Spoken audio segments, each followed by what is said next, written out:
Assalamualaikum warahmatullahi wabarakatuh. Perkenalkan, nama saya Nasa Adriansa. Saya berasal dari SMA IT Ulil Albab Batam. Di sini saya akan menampilkan simulasi pembelajaran virtual dengan menggunakan aplikasi Zoom. Pembelajaran kali ini saya ambil pada mata pelajaran Sejarah Indonesia kelas 11 yang termuat pada kompetensi dasar 3.5 dengan materi proklamasi. Bismillahirrahmanirrahim. Assalamualaikum warahmatullahi wabarakatuh. Waalaikumsalam warahmatullahi wabarakatuh. Oke, selamat siang teman-teman. Gimana kabarnya? Alhamdulillah. Oke, masuk semua? Ada yang nggak masuk? Ya. Oke, masuk semua. Alhamdulillah. Oke teman-teman, sebelum kita mulai pembelajaran ini, marilah kita berdoa. Semoga apa yang kita pelajari hari ini dapat bermanfaat untuk kita semua. Cindy boleh dipimpin untuk berdoa? Baik, Ustaz. A'udzu billahi minasyaitonir rajim. Bismillahirrahmanirrahim. Alhamdulillahi rabbil alamin.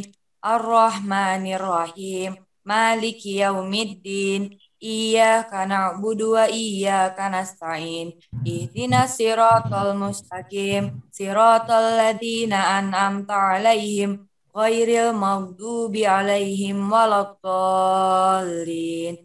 Amin.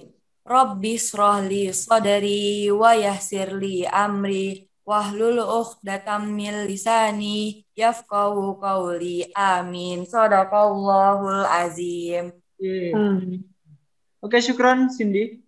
Baik teman-teman, kita akan melanjutkan kembali materi kita terkait di pembelajaran sejarah Indonesia.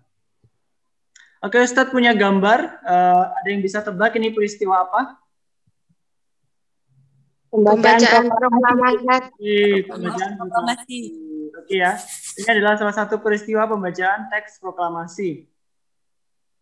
Terkait dengan pembacaan teks proklamasi, Ustadz punya tokoh nih seputar dengan proklamasi. Ada yang tahu? Ini siapa? Pak Hatta. Masya Allah. Muhammad Hatta. Ya, Muhammad Hatta. yang udah kelihatan ya kalau ini Muhammad Hatta. Oke. Iya, Ustaz.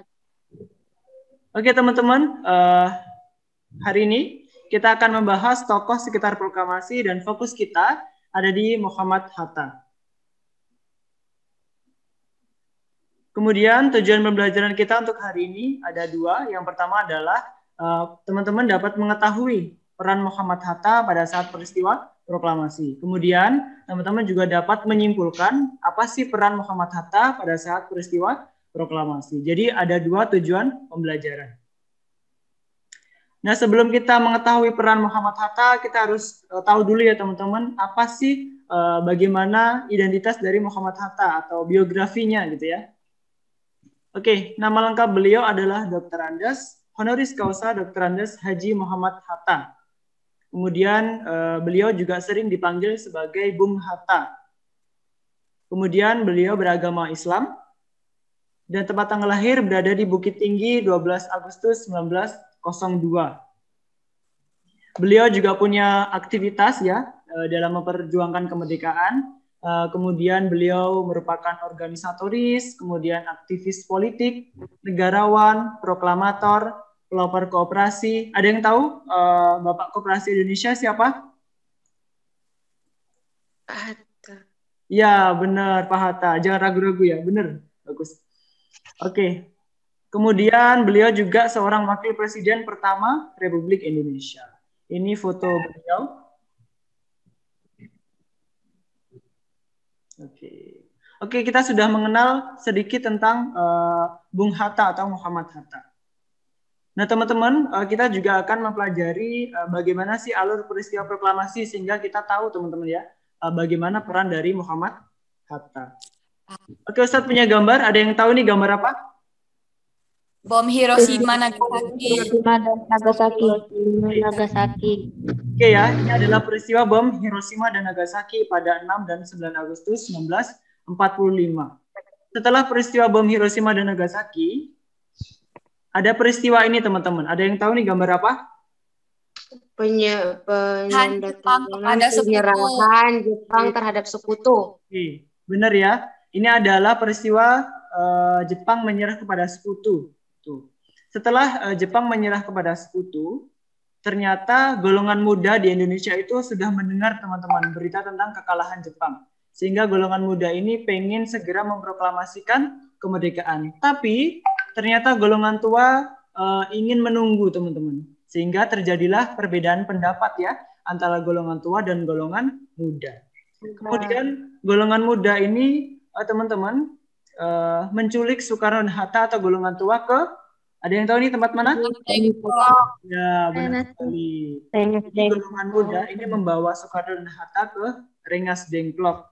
Tujuannya apa? Untuk mengalihkan atau agar golongan tua itu tidak terpengaruh dengan Jepang. Sehingga setelah peristiwa Rengas Dengklok terjadilah penyusunan teks proklamasi teman-teman. Ini gambarnya di bawah itu. Nah dari sini kita bisa mengetahui ya teman-teman apa peran dari Muhammad Hatta. Nah ini ada 4 peran Muhammad Hatta pada saat peristiwa proklamasi. Yang pertama menyusun konsep teks proklamasi. Nah di mana beliau ini ada di kalimat pertama teman-teman. Kami bangsa Indonesia dengan ini menyatakan kemerdekaan Indonesia. Itu buah pemikiran dari Muhammad Hatta. Kemudian yang kedua, beliau juga menandatangani teks proklamasi atas nama bangsa Indonesia. Ada 2 yang menandatangani teks proklamasi. Ada yang tahu satunya siapa selain Muhammad Hatta? Pak Soekarno. Benar, Najwa Soekarno ya. Kemudian nomor 3, beliau juga mendampingi Soekarno saat pembacaan teks proklamasi. Kemudian yang keempat, beliau juga menjadi wakil presiden pertama. Ini salah satu diorama ketika penyusunan teks proklamasi Muhammad Hatta, Soekarno, dan Ahmad Subarjo. Jadi 3 orang ini yang ikut menyusun teks proklamasi. Nah dari sini teman-teman kita bisa tahu teman-teman ada satu sikap yang Muhammad Hatta tunjukkan kepada kita. Kira-kira apa? Ada yang tahu? Sikap nasionalisme. Nasionalisme ya. Arti dari nasionalisme kira-kira apa? Ada yang tahu? Sikap cinta tanah air. Cinta tanah air. Ya, nasionalisme itu adalah cinta tanah air. Salah satu wujudnya adalah yaitu ikut memperjuangkan kemerdekaan. Oke teman-teman, sebagai Muslim, apa kita harus punya sikap nasionalisme? Ya. Jelas, Ustaz. Jelas ya. Oke, ini ada salah satu firman Allah, terutama termuat dalam surat Al-Baqarah ayat 126. Ini ada doa Nabi Ibrahim alaihissalam untuk negerinya. Jadi saking cintanya Nabi Ibrahim terhadap negeri, terutama negeri Mekah, ini beliau mendoakan negeri Mekah agar aman dan diberi limpahan rezeki gitu ya kepada penduduknya. Ini salah satu bukti kecintaan atau sikap nasionalisme pada saat itu. Oke, baiklah. Kira-kira ada pertanyaan teman-teman? Alhamdulillah, kayaknya enggak, Ustaz. Ada ya, sudah jelas semua? Sudah paham ya? Jelas. Oke. Paham, Ustaz. Oke, baiklah. Ustadz punya 2 pertanyaan. Ada yang tahu ini jawabannya apa? Berikut merupakan aktivitas Muhammad Hatta dalam perjuangan kemerdekaan, kecuali D. Delegasi perjanjian Kalijati. Delegasi perjanjian Kalijati, karena ini tidak ada kaitannya dengan proklamasi. Yang kedua, berikut peran Muhammad Hatta saat peristiwa proklamasi, kecuali ada yang tahu? Menjadi presiden pertama Republik Indonesia. Menjadi presiden pertama Republik Indonesia. Oke, bagus. Ini sudah terjawab semua ya pertanyaannya. Oke, ada yang ingin merefleksikan apa sih yang sudah kita dapat dalam materi kali ini? Saya start. Ya, boleh. Silakan. Dari pembelajaran kali ini kita bisa tahu bahwa Bapak Muhammad Hatta itu mempunyai sikap nasionalisme yang patut kita contohi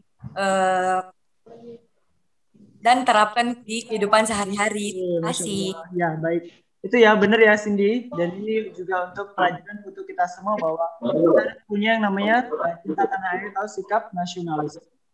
Oke teman-teman, sampai di sini materi kita. Ustadz ucapkan terima kasih teman-teman yang sudah bergabung dan sudah fokus dalam pembelajaran untuk kali ini. Kita akhiri dengan bacaan hamdalah. Alhamdulillah. Alhamdulillahirabbil alamin. Sempurnakan dengan kafaratul majelis. Subhanallah. Subhanakallahumma wa bihamdika asyhadu an la ilaha illa anta astaghfiruka wa atubu ilaik. Sampai ketemu di pembelajaran berikutnya. Assalamualaikum warahmatullahi wabarakatuh. Waalaikumsalam warahmatullahi wabarakatuh. Betul.